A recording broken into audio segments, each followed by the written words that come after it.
afternoon and welcome to our live coverage of Wolfstock, the Stony Brook way of doing homecoming. I'm Joe Damiani. And I'm Ariel Dollinger. For the next half hour or so, we'll have live reports from all around Wolfstock Village, including tailgating, alumni tents, the barbecue, and our own Bushra Malik joins us right now at the J tent, the journalism tent. Bushra, I see you have a special guest with you. Live from Wolfstock, I'm Bushra Malik, and I'm here with Wolfie. We are here in the athletic fields where it's bleeding sea wolf red. People are lining up, and they're waiting to come in here today. Now, we can't show you what's going on right now, but you could hear that the music is bumping. It's a lot of fun. The spirit is on high right now. People are eating burgers. Everyone's having a great time. This is a place to be. Right now, today, we're going to be playing Bryant. It's going to be a lot of fun. If you guys are watching at home, try your best to make it out here tonight because it's going to be a great game. What do you think, Wolfie? It's going to be fun? It's going to be fun? All right, if you guys have that Seawolf swagger, I highly recommend you come out here today. So today, we are at the Stony Brook School of Journalism. We're going to be starting soon. The people are coming in. There's a lot of fun. You guys can hear the music in the background. It's going to be a great day. The sun is shining. Back to you in the studio, Ariel. Thanks, Bushra. Now, Dahlia Ibrahim is standing by at the alumni tent next to Laval Stadium. Dahlia? Thanks, Joe. I'm here right in the heart of Wolfstock Village. The crowd is lining up and spilling in. Everyone is rocking their red. Before, the weather wasn't too nice, but now the sun is out and everyone is lining up and there's a lot of excitement. Back to you. Thanks, Dahlia. Basil John joins us as well at the tailgate. Basil, how's it going? Thanks, Ariel. Well, everything is going quite crazy for the moment. You can see tons of students, parents, and alums all gathering together to enjoy the spirit and pride of Stony Brook. Everybody is waiting to see if the Seawolves will be able to take down the Bulldogs, but we'll have to wait and see for that. Many people, as we went around, we were asking them, what are their bets? Are the Seawolves going to win or are they not? But many people are confident that the Seawolves are going to take home the win. You can already see all of the smoke coming out from the barbecues as everyone is getting ready for this homecoming of 2013. Back to you, Joe.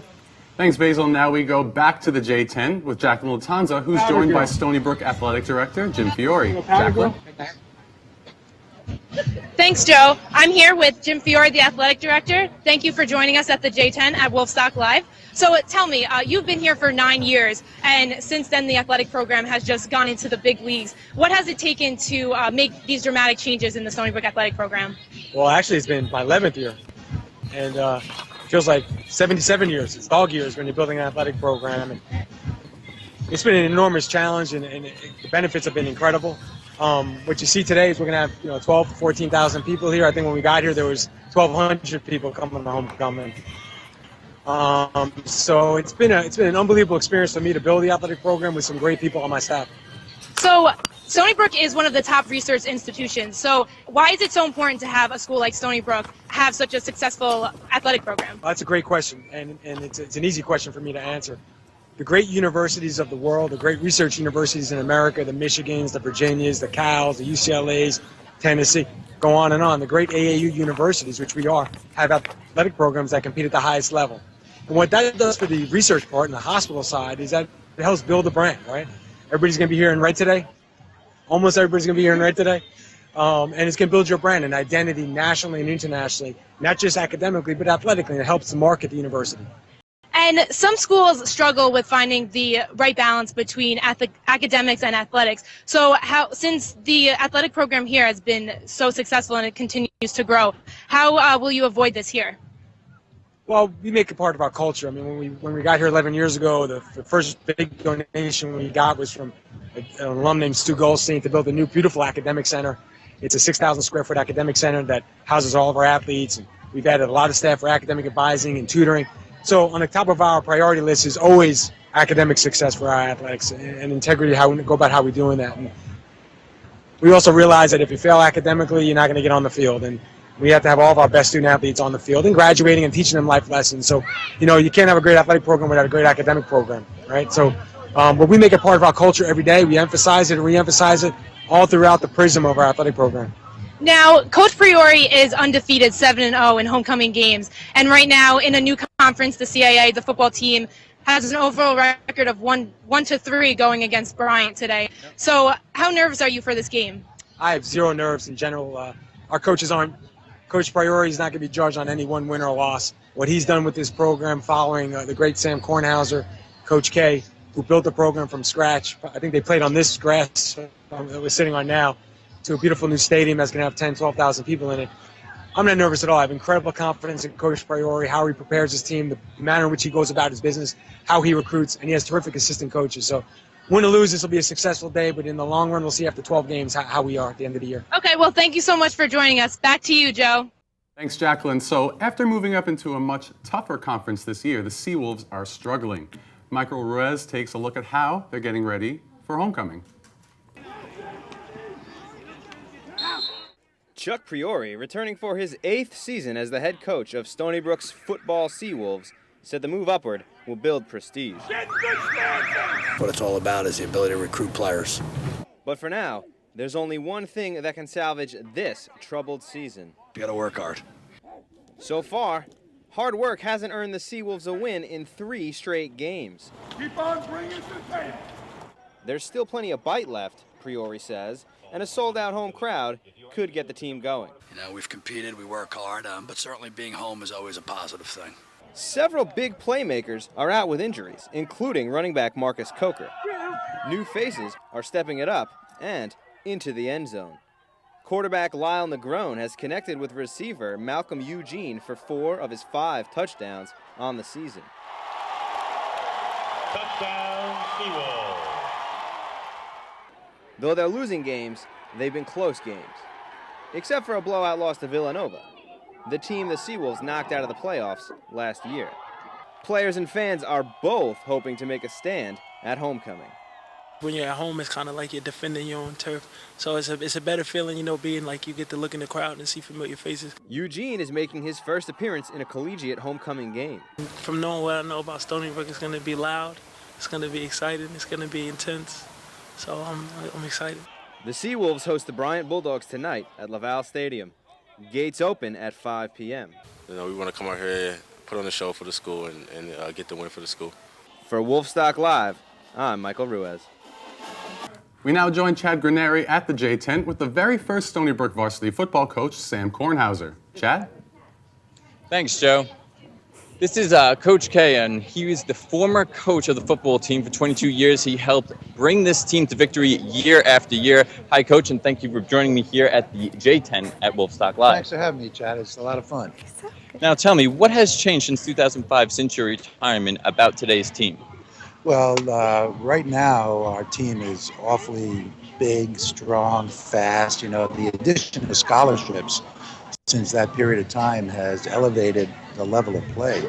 So we're in the FCS Football Championship Series, and we're in the CAA, which is one of the toughest conferences in the country.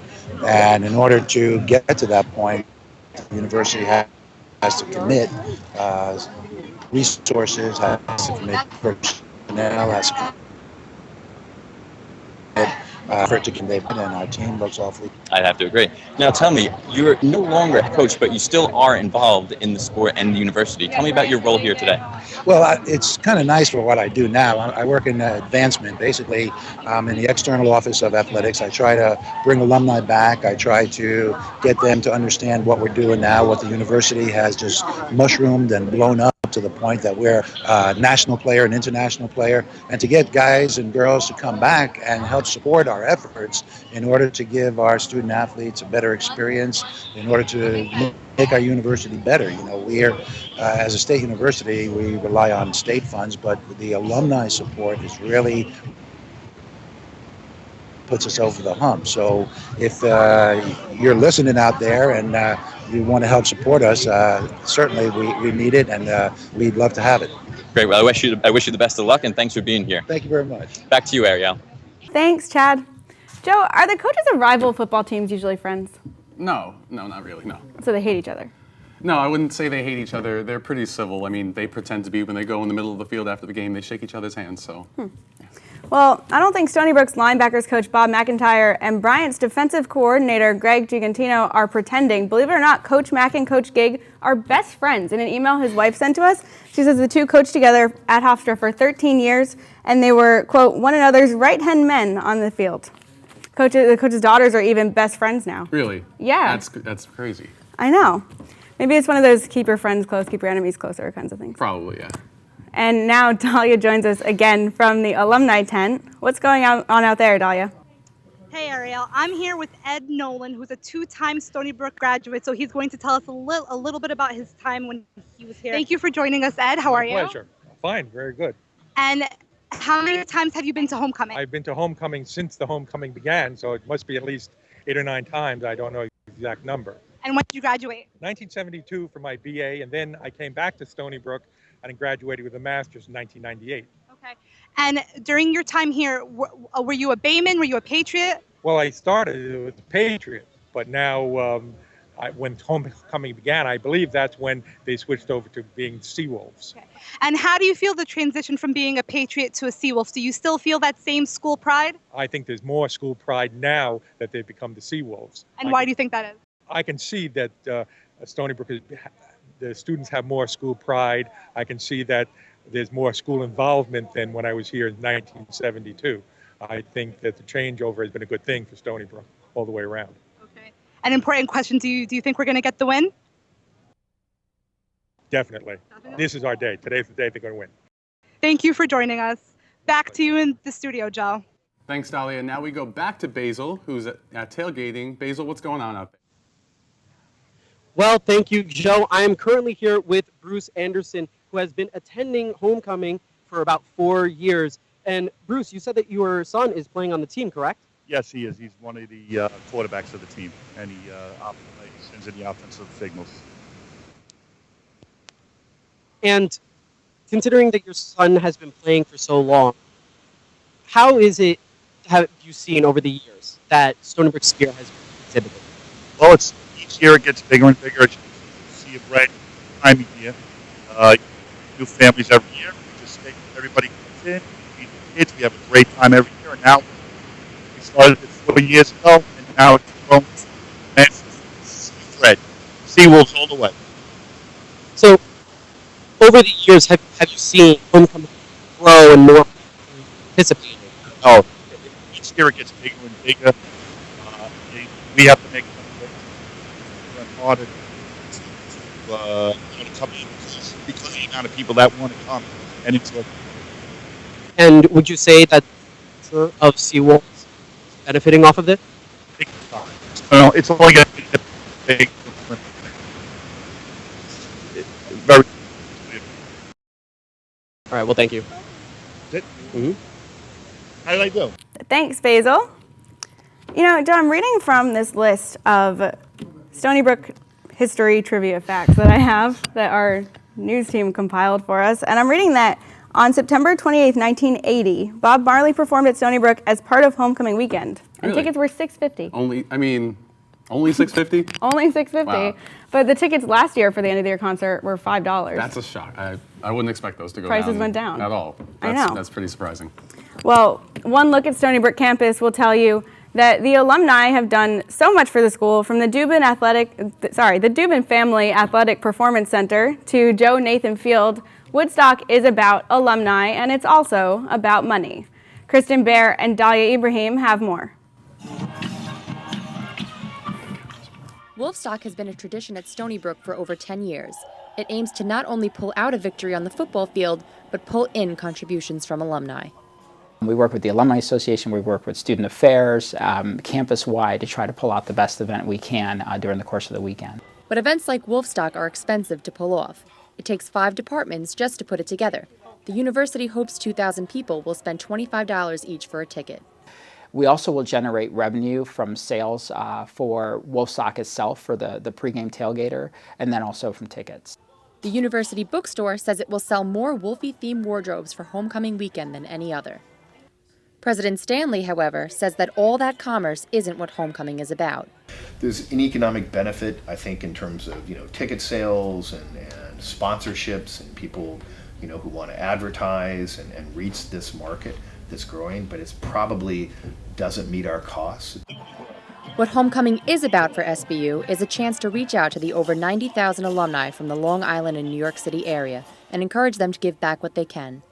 we see this as an investment in the future of Stony Brook, not as an expense. And I think that that's important for people to understand as well. In the last fiscal year, Stony Brook received over $80 million in contributions, 20% of which came from alumni. The average annual alumni gift is about $150. University fundraisers say that having school spirit is still more important than writing a check. We look for alumni coming back and giving back to the university, whether it's giving of their time, their volunteerism, or giving in the form of scholarships or support for the university in some way, shape, or form. For Wolfstock Live, I'm Kristen Baer. As football season starts up, Stony Brook's marching band is again going to take the field each week, but for the first time since the band's inception in 2006, John Letty will not be its leader. So who will keep the spirit of Stony Brook alive? Nicole Banson has the answer. Let's see the package.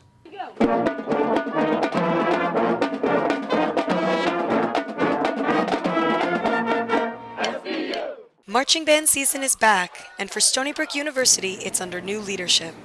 Shayna Stahl, the new director of athletic bands, isn't really that new.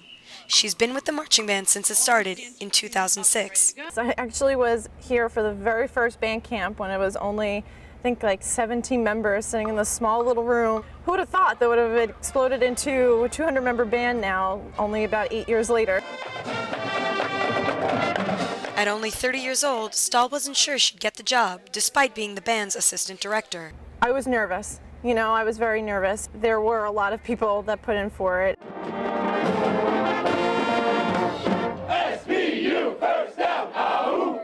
It was Jeff Barnett, the assistant dean of students, who saw Stahl as the perfect candidate.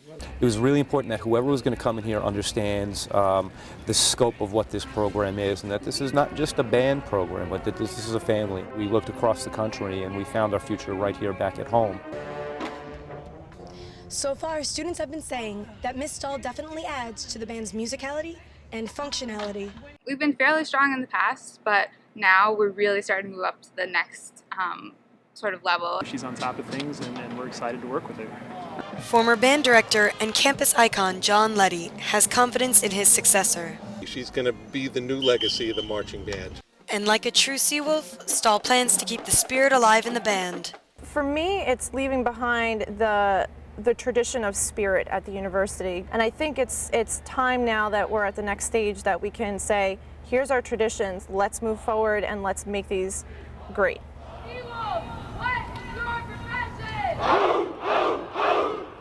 For Stony Brook News, I'm Nicole Banson.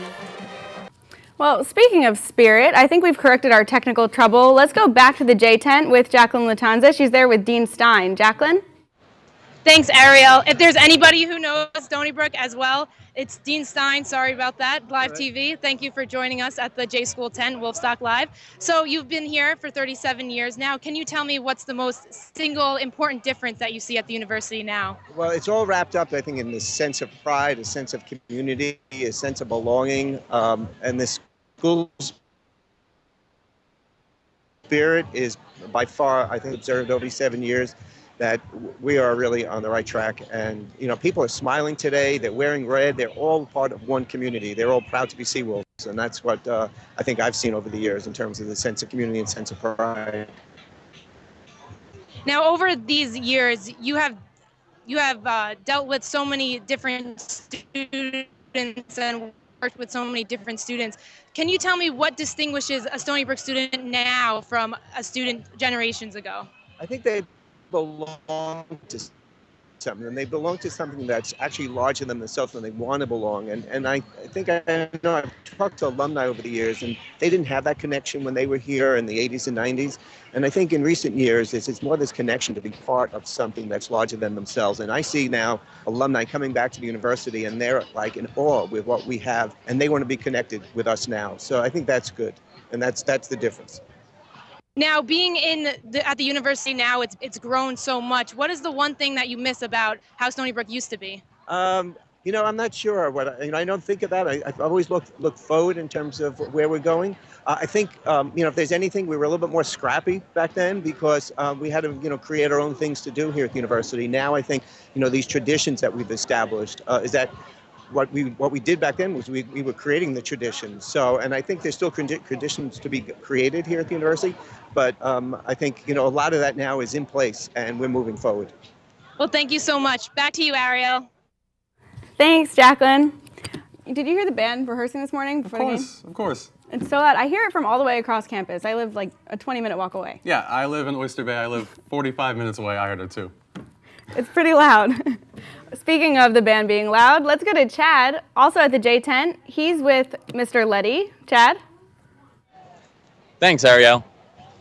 I'm here now with John Letty, and he is the former founder as well as the band director here at the university, who's recently stepped down as of last semester.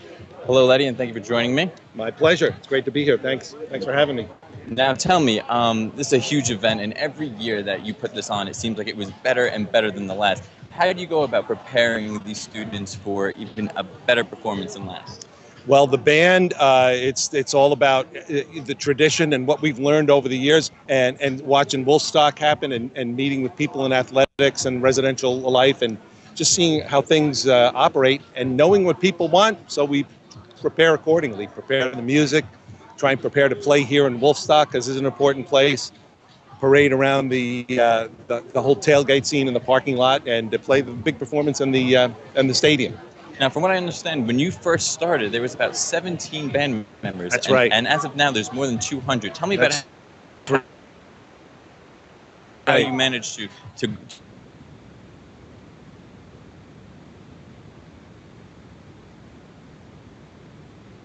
successfully. Well, we had a lot of help. We had a great staff of people, and we also had a great support of people who run the orientations in the summer. All those folks, once we had a fight song in place, they had decided, you know what, we have the incoming song, and they asked me to go do it. Of course, along the way, I was going to do a little commercial and say, by the way, join the band. So I got to actually meet every freshman coming in, not personally, but I got to speak for every freshman, and they let us set up a table, and they let us talk to students, and that was a huge help. There was a university-wide push to help us help make the band grow, and it worked. Okay, so as of now, you have passed the baton, if you will, over to the new band director. Right. Tell me a little bit about her and your relationship. Well, Shayna Stahl is our new band director, and I'm thrilled. I'm really so excited, and there's a few reasons for that, and a lot of it's personal, because her parents have a photograph of her and I together when she was 9, and I started her on French horn. Later, we met up, and when she was in high school, and she was my drum major for our high school marching band. She went off to college at Temple University. She was a drum major there. So when I got the job here, quite frankly, the first professional phone call I made was to her. I said, Shayna, you just graduated from college. You just did a home marching band thing. Help me deal with what we do in college marching band. So she's been here since the first meeting with students. She's a young kid in my mind, but she's been here from the very beginning, and I'm so thrilled to pass that to her. Couldn't be anybody better. She does an amazing job. Yeah. Well, you've set a high standard, so we all can't wait to see what she has in store for us. Oh man, it's going to be amazing. So you got a great show happening. I saw it last week. All right. Well, thank you again for joining me, Letty, here at Wolfstock Live, and back to you guys. Thanks, Chad. So, seems everyone loves Mr. Letty. But I'm not sure everyone loves homecoming or even knows what the word means. If you aren't from here, how do you grasp what it's all about? We sent our reporter Paulina Movchin, to find out. I'm an international student, and I've never been to a homecoming before. Would you mind explaining to me what homecoming is? College homecoming or high school homecoming? Our school play another team, and I don't know what is a big deal about it, what is so different from other games, but they have fireworks in the end. I personally think like homecoming means like just coming back to home. October 5th, right? Yeah, I will be there. Yeah, they do homecoming queen and king contest. If you get the most votes and you become in the first place, you have the opportunity to kind of like walk on the day of the game on the field. Say I'm from Bangladesh, so I'm here part of studying here. So when I go back to Bangladesh, so that's kind of homecoming to me. You know, it's strange, but even something as all-American as homecoming has something very much European, the king and the queen. Joe and I spent this week tracking down the 10 finalists on this year's homecoming court. We'll know the winners in less than 6 hours, but for now, let's take a look at all of them. Ladies and gentlemen, good evening!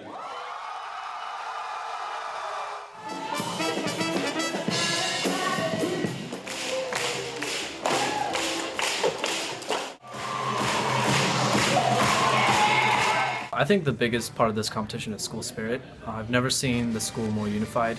It's not even so much who wins King or Queen or who wins the game for that matter. I want to be homecoming queen because I want to be homecoming king because I just thought, why not give it a shot? Like you know, YOLO. You only live once, so might as well give it a shot. I decided to run because I've been involved in so much here, and I saw the candidates last year and their enthusiasm for the school, and I feel like I match that. This is truly my home. What's something that's funny or quirky about you? Most interesting thing. Oh, I want to come up with a good one for this. I can imitate any animal. Just pick an animal. Name one. I can. Elephant. Frog. A lion. It's spot on. It's crazy. I mean, you might have to poke the animal a little bit, but I guarantee you that's what an animal sounds like eventually. People say I squeak a lot. I have a bear tattoo colored in by my own body hair. People seem to not be able to roll their heads like this. So I guess that's my talent. I don't know. All right. So let's see. What's a seawolf? Obviously, a seawolf has swagger because that's what everyone says. Although I'm not very swaggish. Swagger. it doesn't have to get super deep. I'm a seawolf. I don't know better to answer that. I'm a seawolf. We're all seawolves.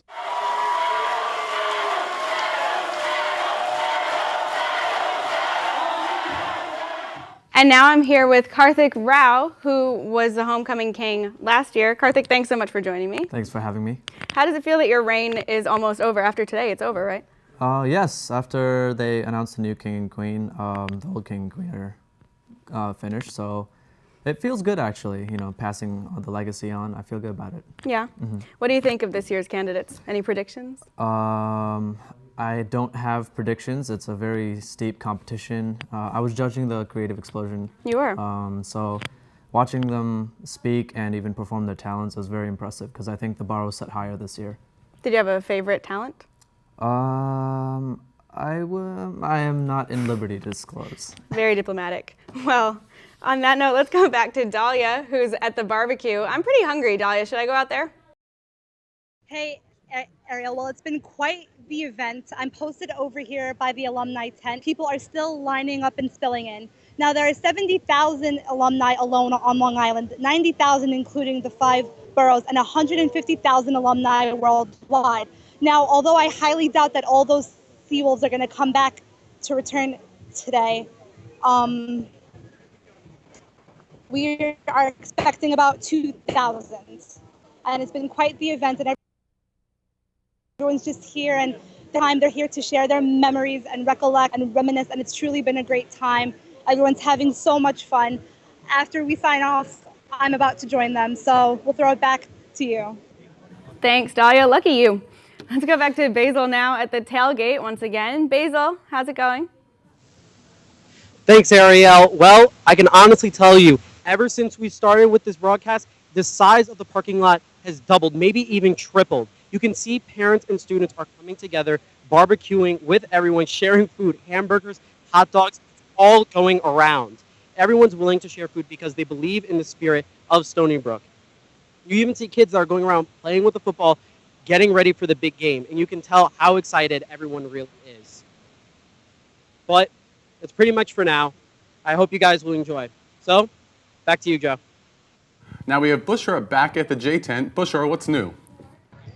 Thanks, Joe. I'm still here at Wolfstock, and as you can see, the crowd has doubled, almost tripled in size behind me. People are still eating burgers. The bar is filling up. And some of the different things that we have here to offer includes the dental school is here, the Alumni Association is here, and the J School is here. So back to you in the studio. Have a great day, guys. Thanks, Bushra. Looks like that's all the time we have for our first ever live homecoming broadcast. I can't believe it's over. Well, the day's not over just yet. This is just our preview. Game time set for 6 o'clock. The gates open at 5, but get there early. There's always a really long line. Yes, there always is a long line. For all of us here at Wolfstock Live, thank you for watching. Enjoy the game.